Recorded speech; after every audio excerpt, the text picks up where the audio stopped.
Hello, everyone. Manar Adli here for our official podcast for Mint Press News.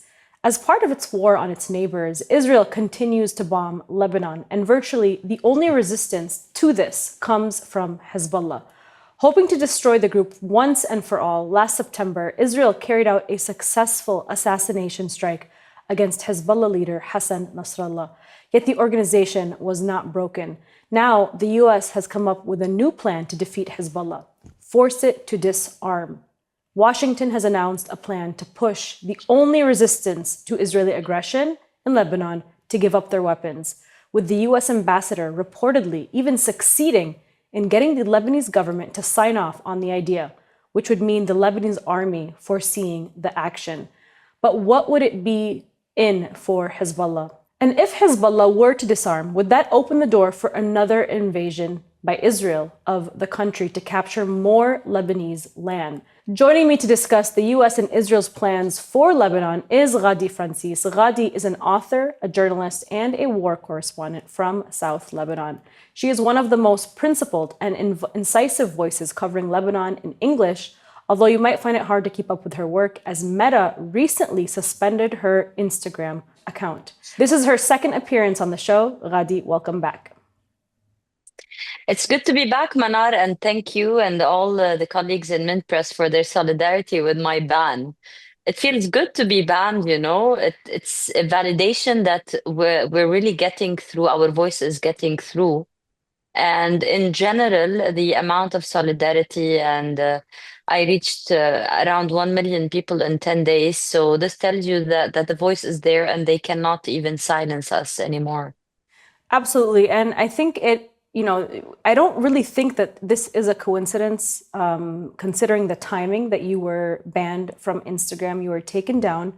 You are one of the most important and viral voices coming out of Lebanon to cover and report on Israel's war on the south of Lebanon.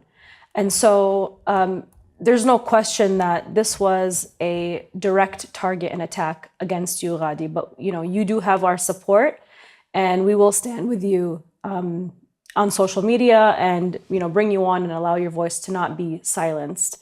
And so, as I said in the intro, the United States is pushing a plan to disarm Hezbollah. And in this endeavor, it has the support of the Lebanese government itself in Beirut. What is the US hoping to achieve here? Well, Manar, when we put it like that in this sentence and we highlight it, it may look like it's something new.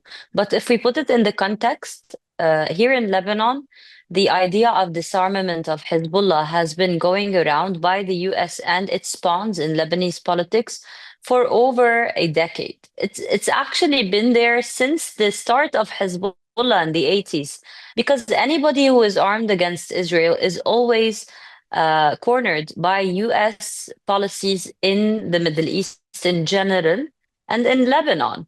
And the United States has always been influential in internal Lebanese politics ever since the start and the beginning of Lebanon. The colonial powers, the Western colonial powers, had around half of the Lebanese politics. Now, the new order in Lebanon is to have voices against that, because Lebanon was shaped after the Sykes-Picot in a way to be always with the West. So the idea of disarmament of Hezbollah is it's not the first time that we hear it. Of course, the pressure is more intense, and after the most recent war last year, it has echoes inside Lebanese politics. Many of Hezbollah opponents feel empowered because of the assassination of Sayyid Nasrallah and many of the leaders and the full-blown war. But in other terms, you can see it in a different way, that the United States wants what it always wanted, and they think they're reaching better grounds to press in that matter.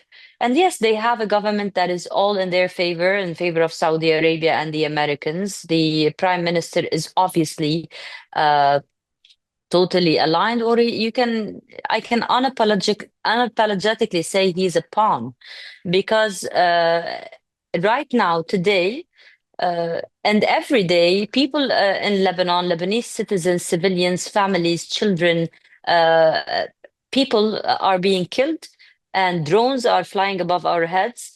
and the invasion is ongoing one way or the other because Israel is expanding its uh, places on the Lebanese soil in South Lebanon, and you can't see one statement from the prime minister. Or if they have a statement, it's like a shy statement, whereas um, his whole force right now and his whole policy is how to further escalate the tension with Hezbollah, whether it's Hezbollah as a group or as politicians, or even now it's gone down to activists. Trying to imprison someone, trying to make some of the non-governmental organizations that are just cultural organizations, trying to make them illegal and so on. So we are living in the times where the government is totally pro Saudi Arabia, pro the United States of America. But on the ground, Hezbollah wasn't armed by these. It wasn't given power by these. It wasn't founded by these. And on the contrary, it has always been on the other side and has always fought such pressure. So this will tell you, yes, there is tension. The tension is escalating in the internal front, in the local politics in Lebanon. Yes, this is unquestionable. But it doesn't really change the facts that they have tens of thousands of militants. Sayyid Nasrallah used to say, we have 100,000 fighters. So after this war, it's a known fact that around 10,000 were injured and killed, 10 to 15,000. So there's another 70,000, to say the least, that's still there. This is aside from the recruitment, the new recruitment, and so on. So where have they gone? Have they evaporated? No. Or to speak about the arms, the disarmament can happen only after certain concessions are made from the Israeli part.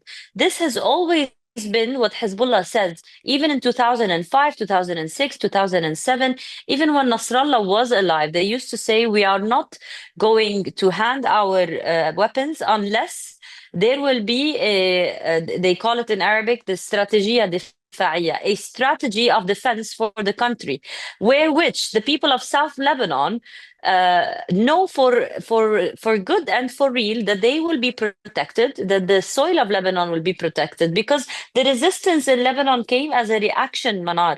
Because before there was a resistance, there was an occupation in South Lebanon, and there were Israelis and Israeli forces ruling and oppressing people of Lebanon. So now, when we want to speak about disarmament of Hezbollah locally, there's something that has to come before. We have to free our whole land. There are many checkpoints or many places in the borderline, the southern borderline, where Israel is still there and still expanding. And we have to give concessions and give insurance to the people that they will not be striked. This hasn't stopped. This is why it's just like throwing around a hot potato, but on the ground, there's nothing that's making sense. And you just presented to us that this is obviously not a new pressure to disarm Hezbollah by the United States and Israel. And, Israel has been targeting and attacking Lebanon for a very, very long time. And it sounds like the government of Lebanon, there's a chokehold on it by the US, by the Saudi government, and by the Israelis. So how realistic is it that Hezbollah would actually disarm? And if they are refusing, which they are, would the Lebanese government or military actually take action? And I don't want to give you too many things to answer at once, but if that were to happen, would we witness a civil war inside of Lebanon? Well, even this kind of scenario has been played in the Lebanese past, because we have been on that front ever since the Palestine was taken, ever since the occupation started and something called Israel was planted on our borders. Since day one, in 1948, the first massacre happened in Hula, a southern town. Today, a massacre happened. In the most recent war, a massacre happened in Hula again. So this has played out, all the scenarios have played out. I will take you back to the year 1982. When the Israelis invaded Lebanon, they reached to Beirut. And after they were able to make many victories, there was in power a president that's pro-Israel, an army, half of the army was pro-Israel, and a PM that was pro-Israel.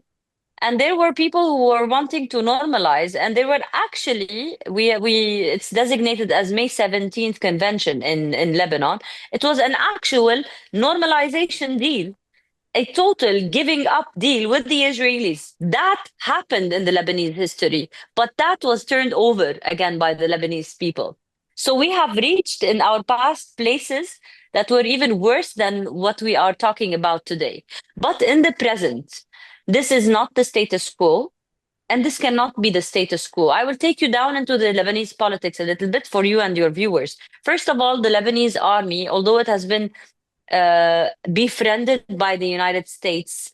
In a way, the Lebanese army structure is from every sect and everybody. So if you're talking about this, you will witness the divisions of the Lebanese army to start with, because many people, many generals, many army leaders in the Lebanese army are anti-Israel, because this is what Lebanon is about. This is what the normal Lebanon is about. It's illegal in Lebanon to even speak to an Israeli. This is how we were brought up, and this is how these army leaders have been brought up. Second of all, the actual man in charge today, the general leader of the army, Rodolphe Heikel, has been obviously and vocally opposing any clash with other Lebanese parties. And they say, and he's already said, you will not drive the Lebanese army into confrontations with Lebanese people. So this is what we've been witnessing on the ground. Thirdly, and I want to take you down to the ground reporting that I've been doing in the south of Lebanon. I've been giving the permits by the Lebanese army, and every town I go in the borderline, there is presence of the Lebanese army, although it's not strong enough. Their presence is empowered on Lebanese soil because of the sacrifices of the Lebanese resistance. So on the ground, regardless of the politics, there is an intertwined organic relationship between Hezb, Lebanese army, and Lebanese citizens of the South. And this has been started for more than 2 decades. This has been implemented by many leaderships. But in case that happens, in case they will go into the disarmament of Hezbollah, now let's speak about politics. If you have a group that is, they have the most votes in every parliamentary elections. We're talking about Hezb. They have the biggest bloc in the parliament. And they have hundreds of thousands of Lebanese that vote for them, that want them. And they have weapons. If they were to give concessions and negotiations, they would rule Lebanon. If they choose today in politics to hand their weapons, what would they take in return? Just to think about it. If they really make the concession, if they really do give up their weapons, they will be given everything they want in the Lebanese politics. But this is not their ideology. I mean, fortunately for the people of the South, this is not their ideology up until now. And the leaders of Hezb, whether it's Sheikh Naim Qasim or Haj Muhammad Raad, which is the head of the parliamentary bloc, or anybody that is speaking on behalf or representing Hezb right now, they're all saying, you can take our souls before you touch our weapons. But in the future, if there's something else, if there's a different plan for governing the South, I don't think there are any ultimatums yet. You know, there's nothing final yet. But maybe the politics can be creative, and there would be some kind of shuffling of powers if and only if, and this is what they're saying, the reconstruction of the South is done, because you have over 100,000 homes that have been destroyed. So if you reconstruct as a government, you reconstruct the South, you empower the army enough to protect the people of the South, you give concessions, and the United States can give us valid insurance that the Israelis will not invade or hit again, then and only then we would give our weapons. This is what they're saying. But meanwhile, you have Tom Barak, the U.S. envoy in the region, and he says, we cannot promise you anything from the Israeli part. Israel, he says it, In interviews, Israel can strike wherever they want. Site-Spico is done.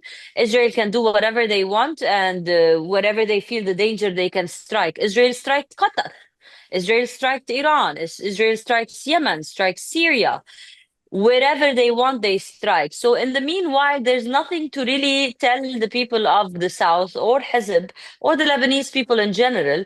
There's nothing that would ensure that the next day of no weapons will be the day of an invasion and a genocide, because we are speaking about a regime that starves children to death, that kills journalists and doctors, that actually we don't know, we have no idea about the doctors that have been abducted from Gaza. One of them died after being raped, Khalid al-Barsh. So we are not talking about a regime that respects any kind of human or international law. What concessions can who give us as Lebanese before they tell us to disarm ourselves? And who would protect the people of Lebanon and the people of South from a full-on invasion and bombing if it weren't for these kind of unequal but still respectable deterrence? Absolutely. I mean, Hezbollah has so much support on the ground inside of Lebanon, and like you said, they hold the largest seat inside of parliament. And history has shown us that whenever Israel agrees, Israel makes the agreement or another party makes an agreement for some sort of ceasefire or disarmament, Israel goes on to attack and commit grave massacres. I mean, we have the example of 1982, you mentioned it. After an Israeli invasion, the Palestinian Liberation Organization agreed to lay down its arms as part of a treaty. And once they did that, the Israeli military carried out the Sabra and Shatila massacres, killing thousands of people. We also saw what happened in Libya after Colonel Gaddafi agreed to destroy his weapons of mass destruction. And the United States ended up, through NATO, bombing Libya and turning it into a failed state and dragging his body through the streets after, cutting him open with a machete. Like, it was just disturbing violence. So I think a lot of people would agree that the United States and Israel both don't really have a history of respecting human rights for them to be trusted. And right now, inside of Lebanon, I want to hear more about what the current state of Israel's presence inside of Lebanon, because I think a lot of people are under the impression that there's some sort of ceasefire. But we both know that that's really not the case. Can you tell us, what are people in South Lebanon experiencing right now? There's a one-sided ceasefire, Manar. Yeah. The Lebanese part is not attacking, although they can. They're not hitting, not with rockets, not with shells, not with missiles. They're doing nothing. Hezbollah is really respecting a kind of ceasefire from that part, because every drone that flies above Beirut can be hunted down. And every militant Israeli soldier that is present on the Lebanese borders can be hunted down. They have that ability, but they're not doing anything. But on the other hand, the Israelis every day kill someone, every day. Today, I don't know when this interview would be aired, but today, one of the pager attack injured people. He's blind because of the pager attack. Him and his wife drives because he can't drive after he was blinded by the Israeli attack. They were going to get their children from school and they were bombed together in the middle of the day, in the middle of the road with a buzzing street. Yesterday or the day before, inside another town, there was an attack on a man. They say he's a Hezbollah militant, but meanwhile, 10 other people were injured because he was attacked in the middle of the day in the middle of the road. And even if he's a militant, according to the international law, you cannot hit him unless it's in a war. So you cannot go on killing people and saying they are Hezbollah. This is a breach of the international law. Since the day of the ceasefire till date, more than 5,000 times there have been a breach. Today, we refuse to call it a breach of the ceasefire. It's an actual attack.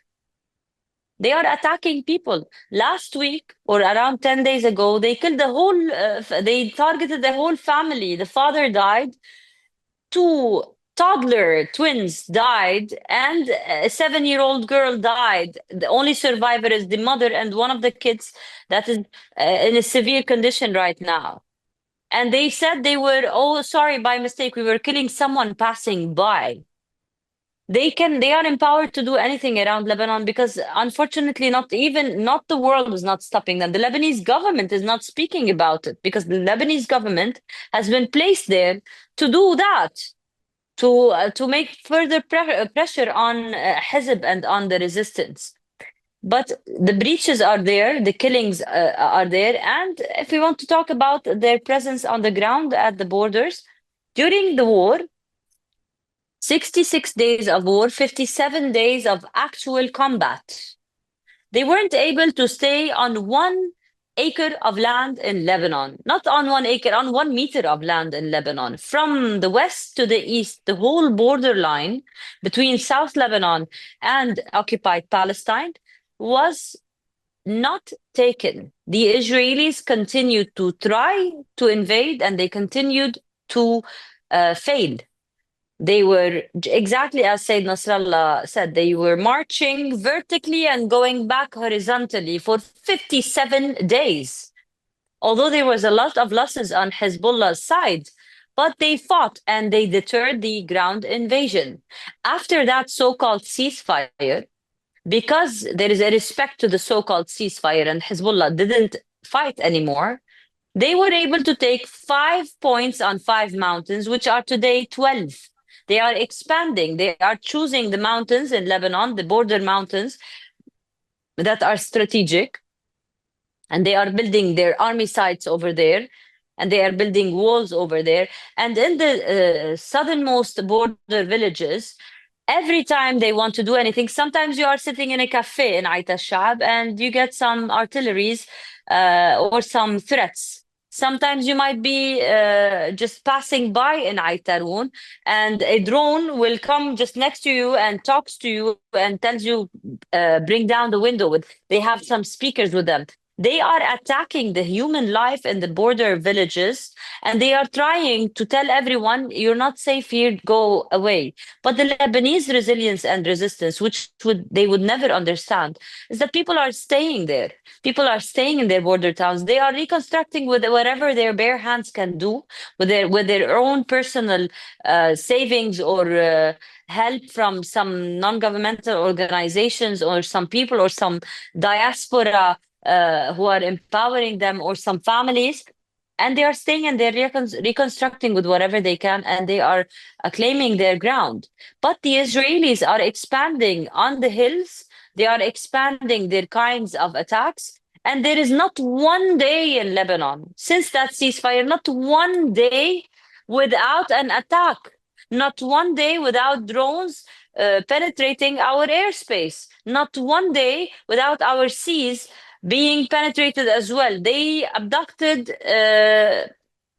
fishermen and kidnapped them after the war. They took people who were returning. We have a 17-year-old boy who was going back to his town the next day of the ceasefire. They shot him and they took him while he was injured. And now he's there. He's a hostage. There's a man who grows sheep, just a normal person, a normal villager from Shaba. He's also been kidnapped. They have kidnapped civilians after that ceasefire and they have killed civilians and they have killed some Hezbollah militants as well. But also that is a breach of international law.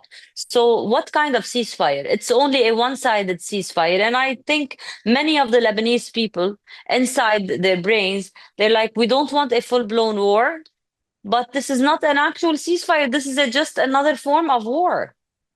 What an absolute joke when the United States sits there and Israel sits there to talk about human rights when this is the reality on the ground in Lebanon, in Palestine, and all of the places that Israel is funding and arming Israel to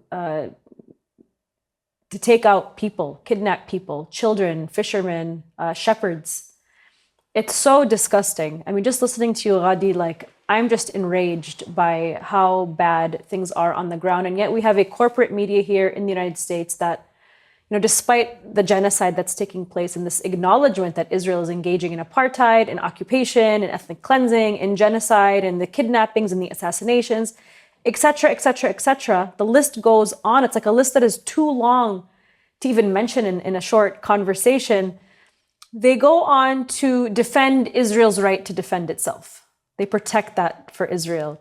And what an arrogant corporate media that we do have, who is engaging and enabling Israel to commit these horrific crimes. And so when the New York Times or CNN come back to apologize for their reporting for defending any of Israel's atrocities, or maybe publishing something that was inaccurate, we don't want their apologies. They are acting in line with protecting Israel. That's what they're doing. They're absolutely complicit. They're absolutely complicit. This war was raged in terms of media, in terms of protecting Israel, and I think they are all accomplices. They're not only aligned with Israel, they are criminals just as much as Israel is, because they are covering up a genocide that is already aired. They are covering up the kidnapping of doctors in Gaza, the burning of tents of displaced people, the bombing of universities and hospitals, and the starvation. They even find justifications. I mean, what's wrong with their brains? The flotillas had only humanitarian aid. How come you're not enraged by the idea that this aid was thrown away instead of being given to starving children? They are not even aligned, Manar. They are complicit. They are covering up and they are blinding their populations. And unfortunately, I mean, the population is waking up in the West, but still many people around the world do buy that BS. I mean, that's the truth, is that people are waking up, and it really is happening to an awakening is happening to the Christian Zionist movement. And I think that's been the one anchor for the state of Israel in the United States. And if Israel loses that base, I mean, Israel is going to start acting in ways that are just outrageous, even more, I think, in Western lands, to kind of hold on to their power. But I want to talk a little bit more about the pager attacks, because these were such a horrific act of terror against the people of Lebanon. And even Leon Panetta, former CIA director, called this a terror attack that was completely unacceptable. And Israel happily took credit for this, for this terror attack, for the pager attack that wounded so many people in the south of Lebanon. Many of them were children. And so how are people, I know you've interviewed and you've sat down with these families, how are people reeling and living now post this attack? Well, they are more resilient than you can imagine. And now when you're asking, I can only remember a pager attack victim. The last time I saw him in the launching of a movie, he came close to me. He's obviously blind. And he said, I just want to tell you something, because you're always on TV and you're speaking. I want to tell you I'm way more powerful now. And we thought in the beginning, that we will be put aside, or we will not have a role. It ended up being an actual blessing, and we are even more important now.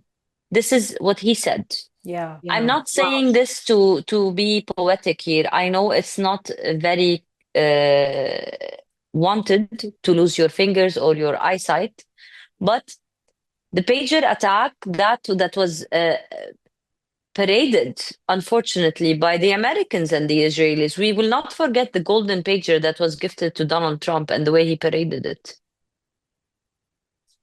Anybody who parades using a civilian communication device to press one button and just attack randomly a group of people is not even to be compared by the Nazis. They're worse than the Nazis. They are not even criminals. They are savages. They aren't even human. Because regardless of where your battlefield is, Who can be around that pager? A child. In the middle of the day, they did this attack, and countless children were affected and were injured. And many of them you can see because they've been documented. Many of them continued their lives, and many of them lost their sight. Many children, many women lost their sight or their fingers in that pager attack. And this is not to say that attacking men is easier or it is justified, but if they want to say that they're attacking Hezbollah members, well, they're not, because anybody who carries a pager is not actually on ground in the battlefield. They're probably logistics or scouts or communication people. Some people work in the media. So basically, we don't even need to go into ways to justify or to explain how this is an attack on a whole humanity. Ever since that pager attack, Manar, everybody knows that their phones can turn into bombs if Israel chooses to.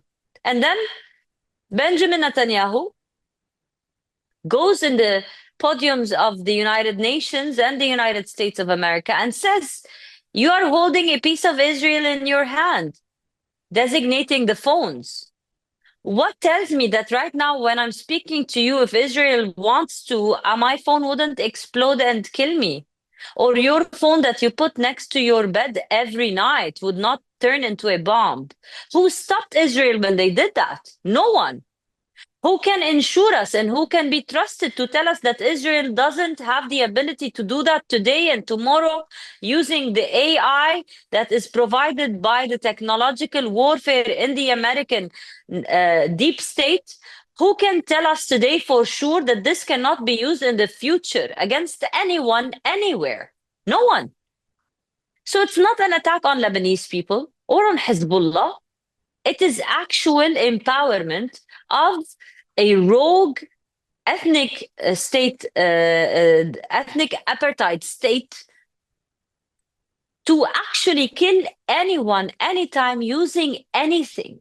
This is a new era in terms of savagery.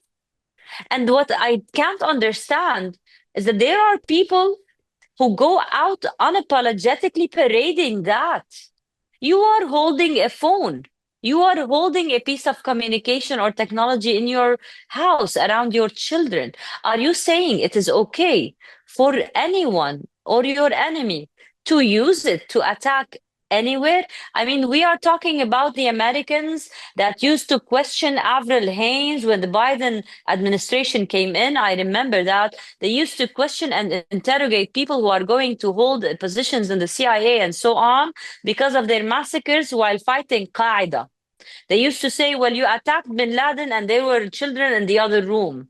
They used to stop and ask if that was a crime of war. And they used to try internally Americans who were in positions that maybe killed people while killing Al-Qaeda. But this is the same America that is now parading a criminal tried and judged by the ICJ. They're receiving a golden pager by a person who killed or tried to kill 6,000 people at once without knowing their names, their histories. This is unfathomable, Manar, because we're not only the ones attacked. This is attacking human technology. So it is attacking everybody in the world. And still they find a way to justify or to even parade it. If there was righteousness, if there was actual judicial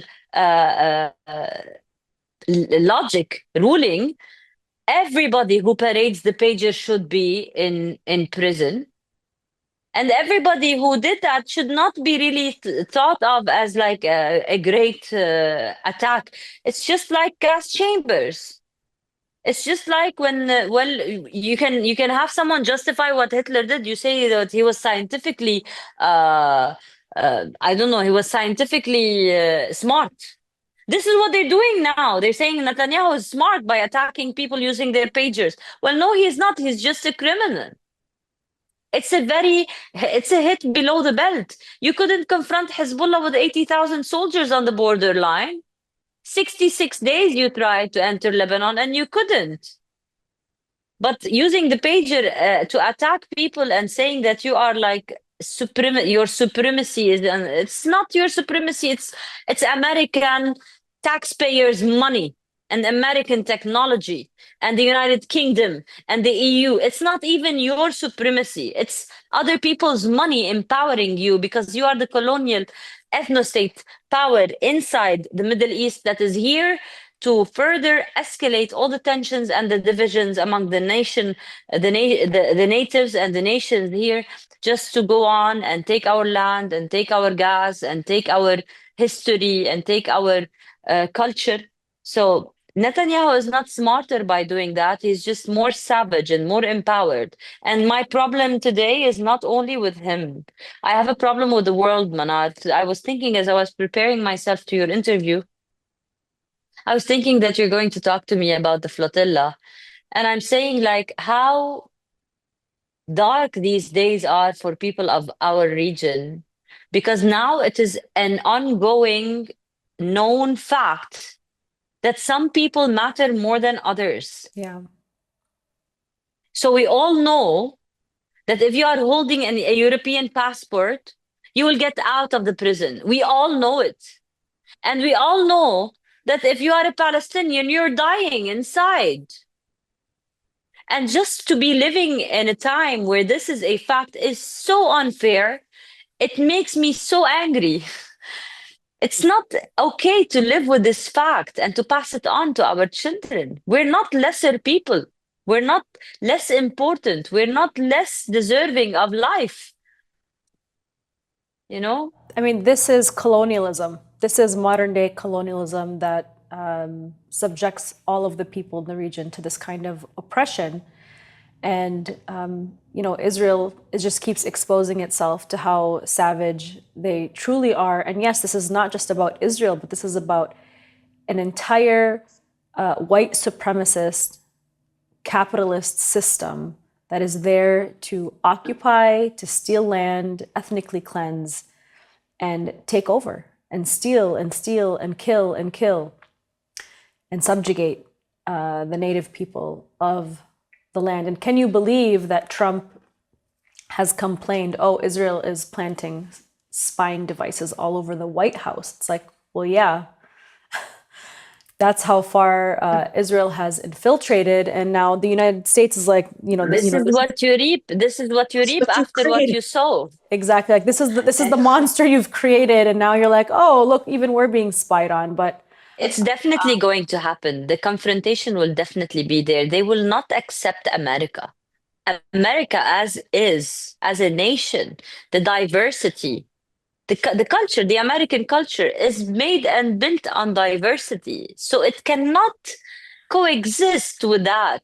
There will be a confrontation. We never know where, between the good and the evil. And I do not believe that the Americans are bad people. They are just ruled by bad people.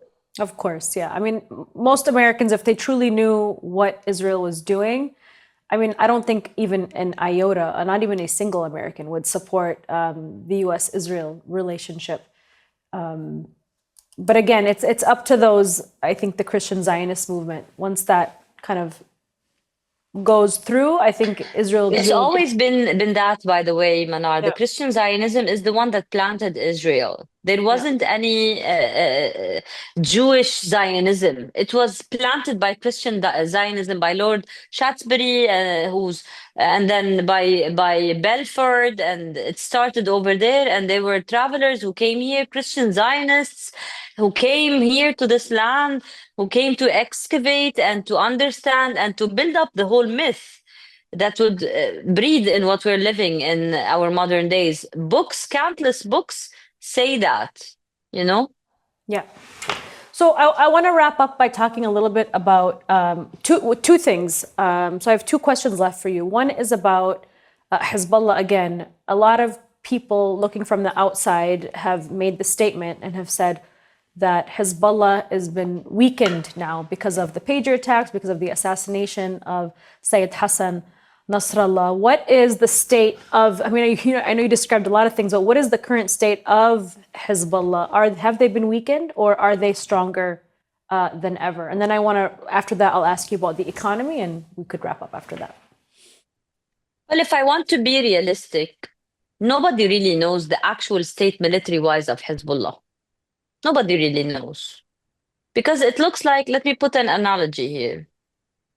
If there were two fighters fighting in like a kickboxing round, and one of them wasn't defeated, he was still had a pulse and was able to finish the match like equally, and then disappeared. And then while he's off, he's being trained, he's being I don't know, receiving medical attention.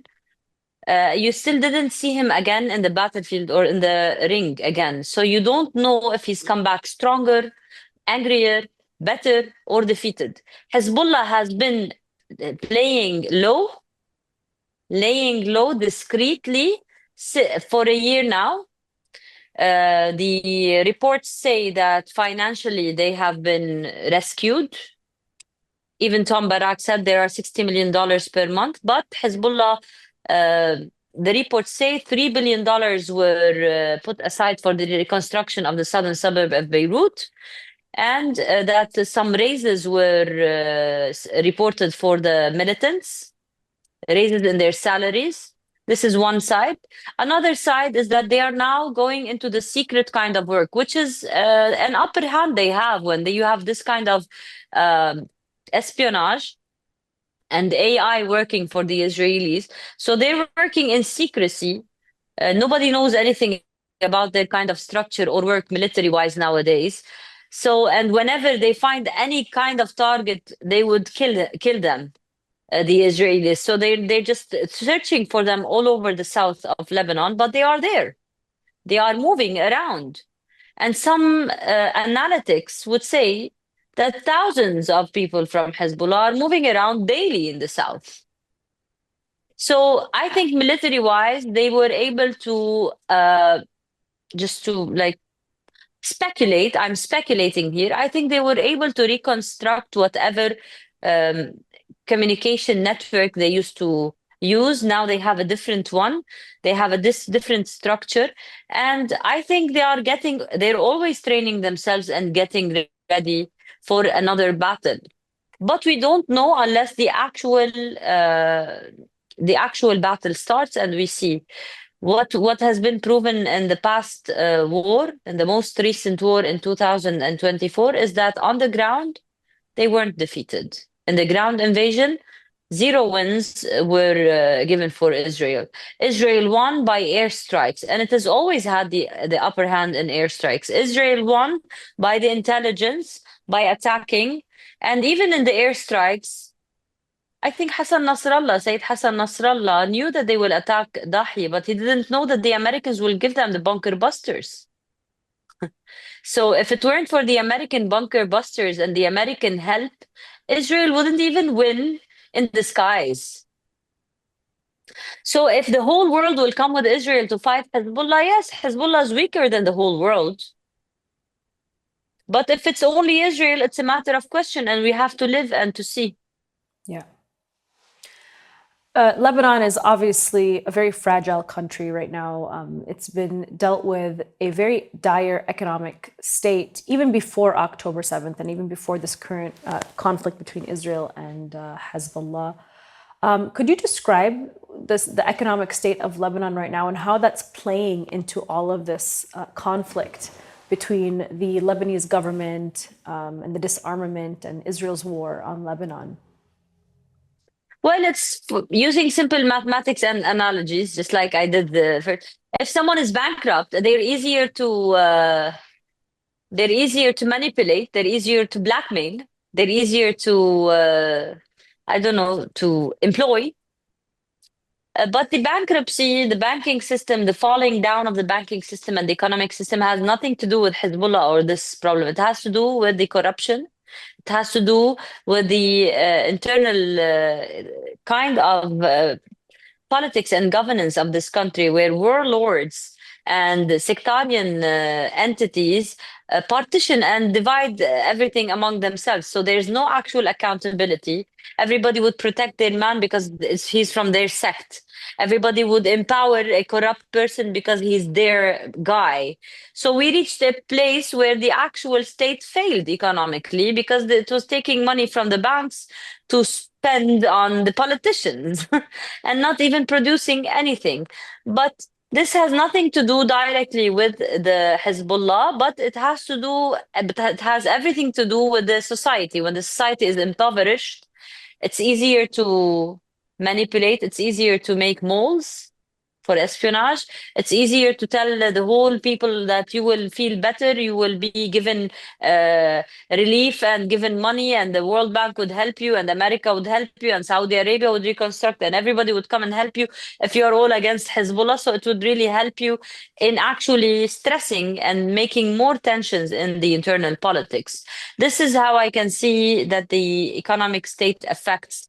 Other than that, it has to do with the corruption of the state, of the governance, of the base of Lebanon has always been that, a sectarian regime.